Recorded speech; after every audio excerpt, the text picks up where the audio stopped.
And when you roll forward over top your toes have to go straight and they have to kind of bend backwards. They have to extend, all right? Well, this is where the issue starts to arise with open back shoes, because when you wear shoes that don't lock your foot into them, what ends up happening is, in order to keep the shoe on as you're rolling forward, instead of having your toes go straight and extending, you actually have to bend your toes. You have to flex your toes in order to keep that flip-flop on, in order to keep that open back shoe on. Welcome to the Exercise is Health podcast, where we're talking about exercise, health, and the interconnectedness of the two. We are your hosts, Charlie and Julie, and we will be coming to you every single week from our studio, Muscle Activation Schaumburg. Hey, welcome back, everybody, to the Exercise is Health podcast. We are your hosts, Charlie and Julie, and we are coming to you from our studio, Muscle Activation Schaumburg in Schaumburg, Illinois. Now, at Muscle Activation Schaumburg, we believe your health is your most valuable asset.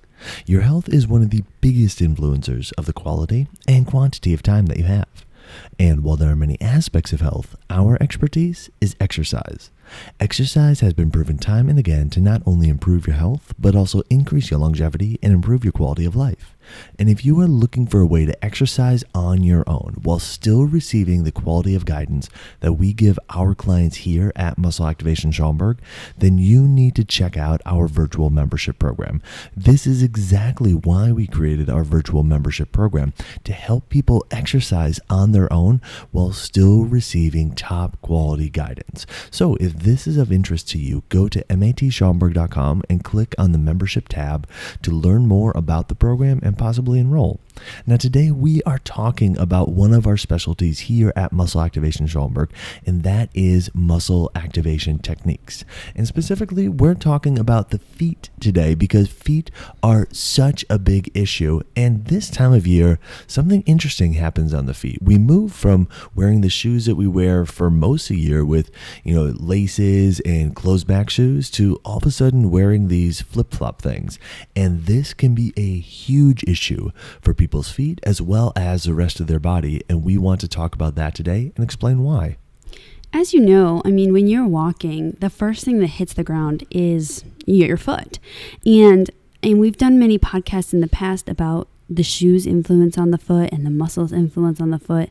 And this does not exclude the influence of a flip-flop or a sandal on your foot. And that's what we're talking about today. So as you're walking and your foot hits the ground, your foot has to do certain motions. And those motions then kind of dictate what happens up the chain, like what's happening at the ankle, what's happening at the knee, the hip, the trunk. And so the way that either your foot is able to move or not able to move when it hits the ground will change how your body feels otherwise. Now, a lot of times when we think about feet, we think about foot issues, right? Like foot pain or foot dysfunction or foot weakness. But as I'm describing this, I hope that you're seeing that, hey, there might be other issues up the chain, like in my knee or in my hip or in my trunk, that might be suffering because of my foot. And this can be highly influenced by the footwear that you're wearing. And today specifically, we're going to talk about the flip-flops and the sandals. So the big thing to keep in mind with the discussion today is this is about shoes that don't have a backing to them. So like the flip-flops that you literally slide your feet in and out of, or the clogs, or anything that doesn't have a back to it, okay? If you're wearing sandals and there's a strap that goes across the back and your foot is strapped in much like as if it was tied in with a sneaker, that's totally cool. That's not what we're talking about today. What we're talking about today is a shoe wear where you can slide your foot in and out of, and there's wiggle room there, and you actually need to use your toes in order to keep the shoe on. And that's really where the issue starts to arise from, is using your toes to have to grab the shoe to keep it on while you're walking. So let's kind of dive into this and discuss what typically happens at the foot while you're walking, and then what changes with your feet when you're walking with flip-flops or an open back shoe.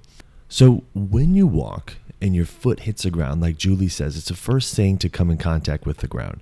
So your heel hits the ground typically when you're walking. When you're running, you don't want your heel to hit the ground. But when you're walking, your heel is going to hit the ground. And then what's going to happen is your foot is going to kind of collapse, okay? The arch in your foot is going to flatten more or less, all right? And what that allows for is when your foot flattens, that allows for this kind of absorption of the force of your body hitting the ground, all right, to kind of help to protect your joints. So your foot flattens to kind of absorb the force of your body hitting the ground. That's when your knee bends, that's when your ankle bends, that's when your hip bends as well. And then what happens to kind of propel yourself forward is you move at your ankle, you move at your knee, you move at your hip, but then you also start to roll forward on the ball of your foot. This is specifically the kind of front balls of your foot near your toes. And when you roll forward over top your toes have to go straight and they have to kind of bend backwards. They have to extend, all right? Well, this is where the issue starts to arise with open back shoes, because when you wear shoes that don't lock your foot into them, what ends up happening is in order to keep the shoe on as you're rolling forward, instead of having your toes go straight and extending, you actually have to bend your toes. You have to flex your toes in order to keep that flip-flop on, in order to keep that open back shoe on. And so then instead of being able to roll forward over your toes, your body has to figure out a way to compensate, because you can't roll forward over your toes because your toes are flexing. So your body compensates in a few different ways. One way that it can compensate is by starting to point your foot out. Because now, instead of having your toes straight forward and rolling over top of them as you're supposed to, if your foot is pointed out, you can roll to the inside of the foot. Well, what kind of issues could be created with this? So one thing that we see happening over time when people wear sandals for a long time is that they might start to develop a bunion, okay? And a bunion is kind of a bone growth typically associated with the big toe, so kind of on the inside part of the big toe. And the reason why this might be the end result of wearing sandals or open back shoes for a long period of time is because if your body's compensation is to point your foot out and roll to the inside of your foot as opposed to keep your foot forward and roll over top your toes, well, what happens is when you're rolling to the inside of your foot, that's putting more stress along the inside part of the bones there, all right? And one thing that we know about bones is they adapt to the stresses placed upon them. So if more stress is placed on the inside part of those bones, your body might start to lay down more bone there in order to make your foot and joints more resilient to having to roll to the inside part of it. So that's a common thing that we see is that when people wear sandals, when they wear open back shoes, they start to compensate by pointing their foot outwards, and then they're rolling to the inside of the foot, which over time, this isn't going to happen over a summer or anything like that, but after years of doing this, you may start to lay down more bone and start to develop what looks like a bunion. Not only do changes happen in the foot in terms of how your foot is moving, and Charlie was explaining a way that you could visually see how your foot is changing by the development of a bunion or adding stress to a bunion, there are also changes that happen up the chain, as I talked before, like in your knee and in your hip and in your trunk. So as Charlie said, as you put your foot down on the ground, your heel hits and then your arch flattens. This is called pronation. And oftentimes our society and our culture, especially now, labels pronation as a very bad thing. But as Charlie explained, the pronation process is what allows our bodies to absorb the forces of our bodies kind of like slamming down into the ground. We don't want to like hit the ground with a solid pole of a leg, right? You want to have like this gradual absorption of all the forces. But where the problem arises with flip-flops especially is, as Charlie said, is as you roll through your foot and you try to propel yourself forward, your toes are supposed to extend while your foot is supinating. And that's when your foot recreates the arch. It kind of locks the foot in place, and then those toes extend so that you can go right over the foot. And again, issues arise when you can't go over the foot. So we have to think about what other issues would arise if I'm not allowing my foot to supinate or allowing this arch to lift and my foot to lock so that the correct gait can be achieved. So some things that happen is you might get stuck in kind of this pronated type position, and you might think, oh, I have chronically flat feet, or you might feel like your knees kind of are bent inwards, kind of like that knocked knee type position.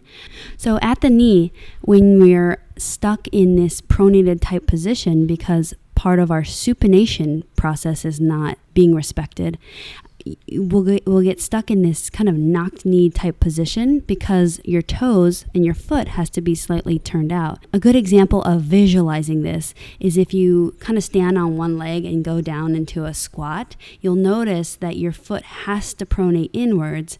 And so these are the motions that are accompanying that pronation inwards. So we'll have more stress on the medial part of your knee or the inside part of your knee.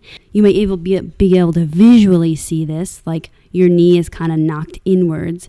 And also, it might also be like slightly turned inwards. So because the supination at the foot is not being respected, we're going to be stuck in pronation in other areas. So as Charlie was talking about, our compensation for not being able to extend the toes because our toes are being preoccupied at keeping our shoe on, there are other issues that arise other than just at the toe, as what Charlie brought up with the bunion situation. So if you're thinking about as you're walking, as Charlie said, we're going to be crunching our toes to hold the shoe on rather than allowing them to be able to relax and roll through the foot, which would be a normal motion. So the normal compensation for that we see in a lot of people is that they end up turning their foot outwards. And this is the thing that causes that development of a bunion. But the issues with turning the foot out don't just stop at that big toe, and it doesn't just stop at issues within the toes. So we can actually get this turned out position in a few ways. We have this foot that's turned out, and the tibia is also going to be turned out. And the tibia is that lower leg bone or your shin bone. And this is going to have a high influence over how your knee is functioning. We're going to have a lot of extra stress on the medial part of the knee or the inside part of the knee. So if you think about bending and straightening your knee, it kind of goes forward and back. Like if you're sitting in a chair and your feet can't touch the ground, it goes forward and back. And that's how your knee wants to operate. So if your toes are able to roll through normally, like when you're wearing a normal type of shoe, your knee gets to go forward and back as you walk. But if we're now turned out, your knee is still going to be asked to go forward and back because you're going to be moving forward, right? But now your knee is kind of turned outward. So as you can see, the knee wants to go forward and back, but at this diagonal, but you're asking your body to go forward. So this is going to add a lot of stress on the knee. And this is one of the main reasons that we see when people start wearing flip-flops that their knees will start bothering them, because the shoe is requiring a compensation that is making the knee operate in a certain plane or a certain motion that it doesn't normally operate in. And this can be a huge issue and really, really stressful and disrespectful to the knee joint. Absolutely. And so now, we have issues that could be created at the toes and the feet, okay? We have issues that could be created at the knees. We also have issues that could be created at the hips, all right? And the hips will oftentimes respond to what's going on at the foot and what's going on at the knee. So one of the things that can happen at the hip is that in order to have the foot turned out is that the hip can turn out, and that itself can turn that foot out as a compensation as opposed to spinning out at the knee, all right? Well, when the hip turns out and you start to push forward to walk forward, that can start to put a lot of stress on the backside of the hips. Things like the SI joint can start to flare up, all right? Or you might start to experience something like sciatica or piriformis syndrome may start to develop because of these extra stresses on the backside of the hip. Well, that's if the knee doesn't spin out. But let's say the knee does spin out. Well, the hip then could try to spin in to try to counteract that. And that might start to put more stress on the front side of the hip. All right. So depending on what the knee does in reaction to what the foot's doing, the hip can either spin out or spin in to try to keep everything allowing you to move forward, which can then put stresses on more of the back side of the hip or more of the front side of the hip. So the hip itself can be a little bit of a toss-up as far as where your body's going to feel the stresses, but at the end of the day, your joints are getting stressed abnormally either on the front side or the back side because of what's happening at the foot and because of what's happening at the knee while you're wearing these sandals and while you're wearing the flip-flops rather, and trying to walk forwards. So the last area we're going to cover in terms of areas that are getting potentially overstressed with the use of open back type sandal shoes is the trunk. And as we've been talking, we're talking about how if the foot potentially has to turn out to compensate, it could come from the knee and it could also come from the hip. If you kind of try it out, you can even see you can spin your foot out by spinning out at your hip joint. And you can also do it just kind of by bending your knee and kind of letting your foot collapse. You'll notice that your toes kind of flare outwards. So one of the compensations that could be happening at the trunk that could be causing you issues is the need for more rotation in your spine, and specifically in the lumbar spine. When the foot is turned out, and we'll kind of address this with when it's turned out specifically from the hip.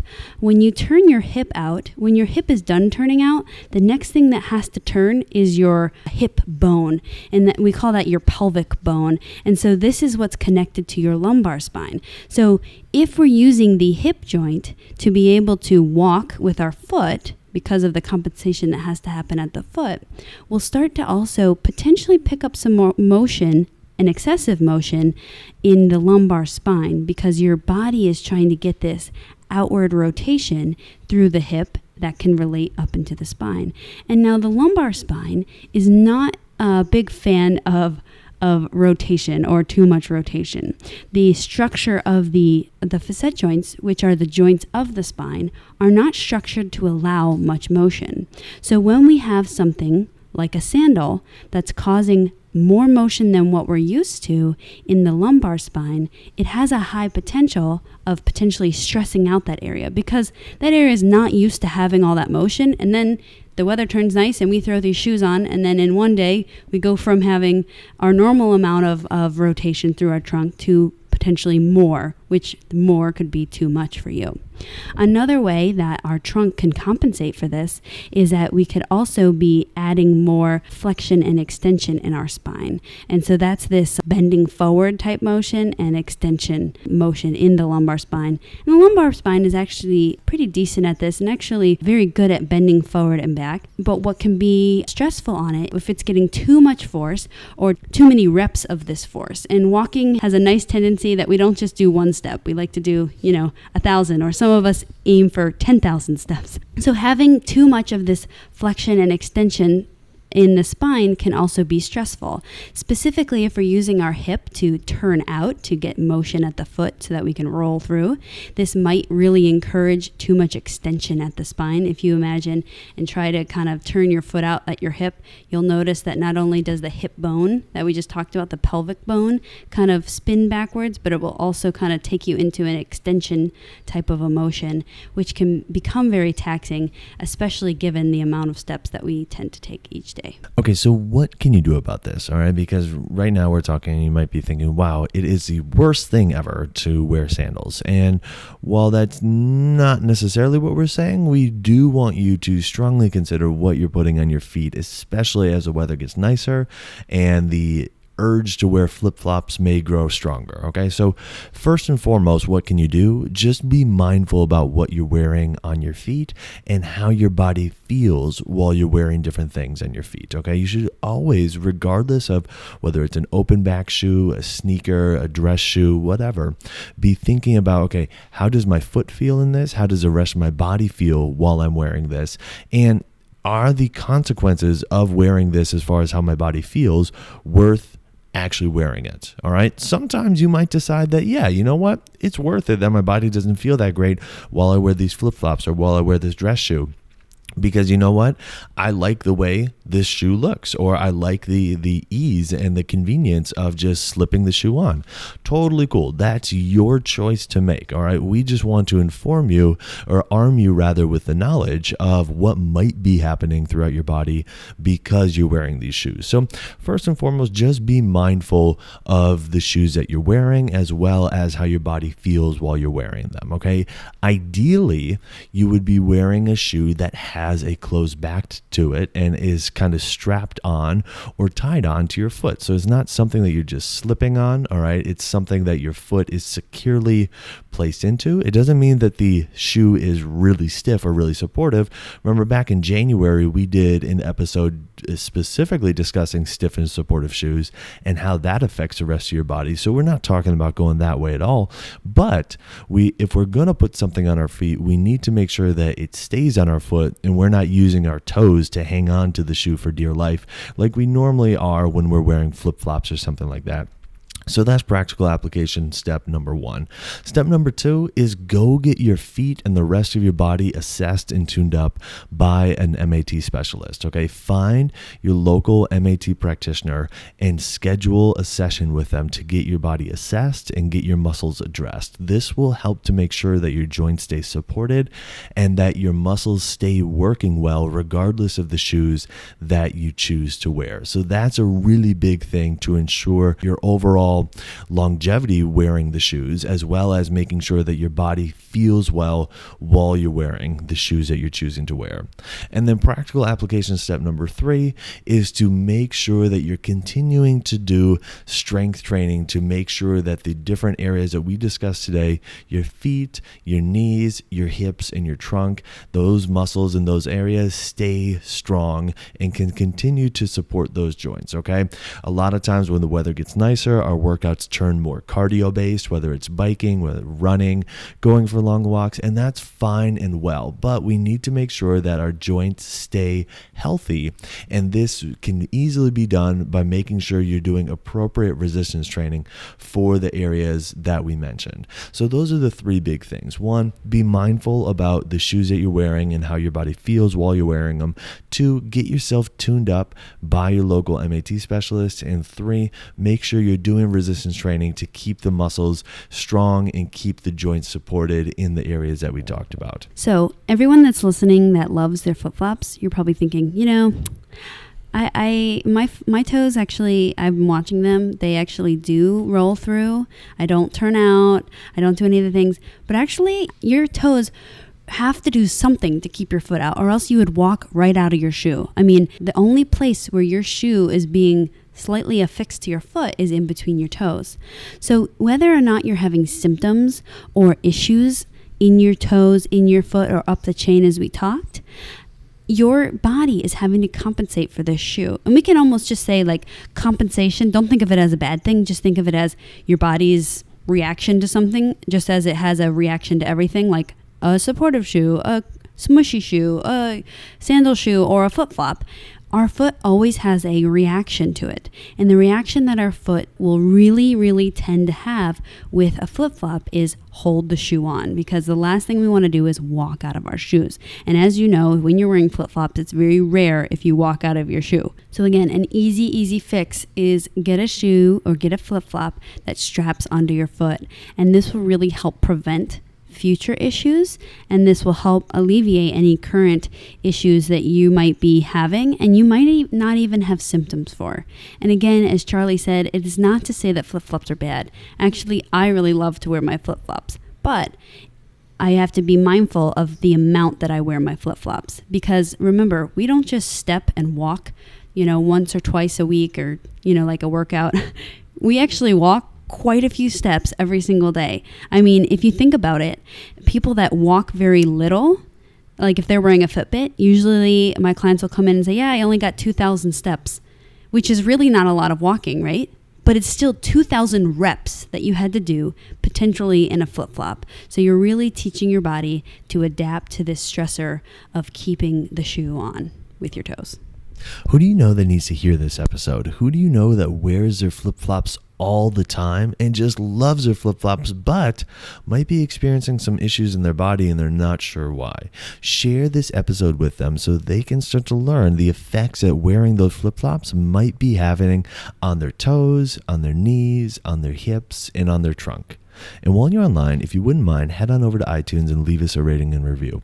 We always appreciate getting those 5-star reviews because it helps other people who are looking for information on exercise, who are looking for information on health, specifically in podcasts, find this information easier. So if you found value in this information today, leave us that rating and review and let us know. Well, thanks so much for tuning in. We always appreciate it. Have a fantastic week, and we'll talk with you all next week.